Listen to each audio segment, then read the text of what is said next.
তারা এই কার্যক্রমকে পার্টনার হিসেবে তারা মিল হচ্ছে। উনি আমাদের সকল উপজেলাতে এই প্রশিক্ষণে শিক্ষক কেন্দ্রের শিক্ষকদের প্রতিনিধি। আমি তাদের অনুরোধ জানাচ্ছি প্রথমে। আসসালামু আলাইকুম ওয়া রাহমাতুল্লাহি ওয়া বারাকাতুহু।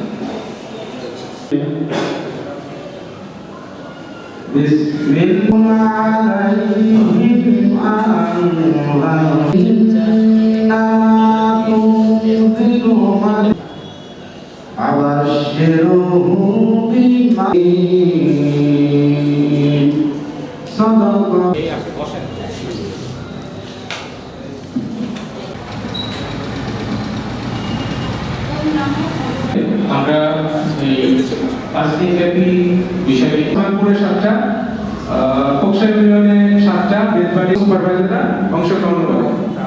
আর স্কুল কেন্দ্রিক যে শিক্ষণ কেন্দ্রের পড়ার মান উন্নয়নের জন্য শিক্ষকরা